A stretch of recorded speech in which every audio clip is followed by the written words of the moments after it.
എല്ലാവർക്കും news first മലയാളത്തിന്റെ പുതിയൊരു വീഡിയോയിലേക്ക് സ്വാഗതം. അങ്ങനെ കാത്തിരിപ്പിനൊടുവിൽ IPL 2024 വന്നെത്തിയിരിക്കുകയാണ്. നാളെയാണ് IPL ആരംഭിക്കുന്നത്. ഇപ്പോഴിതാ ചെന്നൈ ആദ്യ മത്സരത്തിന് മുന്നോടിയായി പ്രാക്ടീസ് മാച്ച് കളിച്ചിരിക്കുകയാണ്. ഇന്നത്തെ പ്രാക്ടീസ് മാച്ചിൽ വെടിക്കെട്ട് ബാറ്റിംഗ് കാഴ്ചവെച്ചത് ധോണി, ഋതുരാജ് തുടങ്ങിയ താരങ്ങൾ ആയിരുന്നു.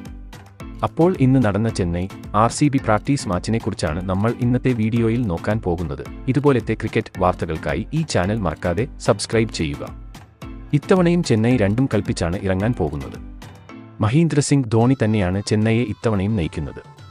അതുകൊണ്ട് തന്നെ ആരാധകരെല്ലാം വലിയ ആവേശത്തോടെ ആണ് മത്സരത്തിനായി ഉറ്റുനോക്കുന്നത്. നിലവിലെ ചാമ്പ്യന്മാരാണ് ചെന്നൈ സൂപ്പർ കിങ്സ്. അതുകൊണ്ട് തന്നെ ഇത്തവണയും മികച്ച പ്രകടനം പുറത്തെടുത്ത് ധോണിയുടെ വിരമിക്കൽ ഗംഭീരമാക്കാൻ ആയിരിക്കും ചെന്നൈയുടെ പ്ലാൻ. ഇത്തവണത്തെ ലേലത്തിൽ ചെന്നൈ മികച്ച താരങ്ങളെയാണ് ടീമിൽ എത്തിച്ചിരിക്കുന്നത്. ഇപ്പോഴിതാ ചെന്നൈ പ്രാക്ടീസ് മാച്ച് കളിച്ചിരിക്കുകയാണ്. ഇൻട്രാ സ്ക്വാഡ് പ്രാക്ടീസ് മാച്ചിൽ തിളങ്ങിയത് ഗെയ്ക്വാദ്, ധോണി എന്നിവരായിരുന്നു. ധോണി മികച്ച ബാറ്റിംഗ് തന്നെയാണ് പുറത്തെടുത്തത്. വെറും 16 പന്തിൽ 48 റൺസ് ആണ് ധോണി ഇന്ന് അടിച്ചുകൂട്ടിയത്. അതുപോലെ ഓപ്പണിംഗിൽ ഗെയ്ക്വാദ് മികച്ച പ്രകടനം തന്നെ പുറത്തെടുത്തു. ശിവം ദുബെ, മിച്ചൽ, ജഡേജ എന്നിവരും ഇന്നത്തെ മത്സരത്തിൽ തിളങ്ങി. ഇത് സൂചിപ്പിക്കുന്നത് ചെന്നൈയുടെ ബാറ്റിംഗ് നിര ഡബിൾ സ്ട്രോങ് ആണെന്ന് തന്നെയാണ്. ധോണിയുടെ തന്ത്രത്തിന് മുന്നിൽ എതിർ ടീം ഇന്നും മുട്ടുകുത്തുന്ന കാഴ്ചയാണ് നമുക്ക് കാണാൻ സാധിച്ചത്. മികച്ച ഫോമിൽ കളിക്കുന്ന ചെന്നൈ നാളെ ബംഗളൂരുവിനെ പഞ്ഞിക്കിടും എന്ന കാര്യത്തിൽ യാതൊരു സംശയവും വേണ്ട.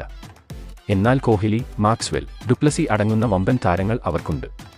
അതുകൊണ്ട് ചെന്നൈ സൂക്ഷിച്ചു കളിച്ചില്ലെങ്കിൽ അടിപതറും എന്നത് ഉറപ്പാണ്. കഴിഞ്ഞ വർഷത്തെ ഫോം ഈ സീസണിലും ചെന്നൈക്ക് പുറത്തെടുക്കാൻ സാധിച്ചാൽ കപ്പ് ചെന്നൈ തന്നെ നേടുമെന്ന് ഉറപ്പാണ്. യുവതാരം ഗെയ്ക്വാദ് കത്തിക്കേറിയാൽ ചെന്നൈയെ പിന്നെ പിടിച്ചു കെട്ടാൻ സാധിക്കില്ല. ക്യാപ്റ്റൻ ധോണിയടക്കം എല്ലാ താരങ്ങളും ഇപ്പോൾ തന്നെ മിന്നും ഫോമിലാണ് കളിക്കുന്നത്. അതുകൊണ്ട് നാളെ ചെപ്പോക്കിൽ ഒരു തീപാറും പോരാട്ടം തന്നെ നമുക്ക് പ്രതീക്ഷിക്കാം. ഈ IPLൽ നിങ്ങൾ സപ്പോർട്ട് ചെയ്യുന്ന ടീം ഏതാണെന്ന് താഴെ കമന്റ് ചെയ്യുക. അതുപോലെ കൂടുതൽ ക്രിക്കറ്റ് വാർത്തകൾക്കായി ഈ ചാനൽ മറക്കാതെ സബ്സ്ക്രൈബ് ചെയ്യുക.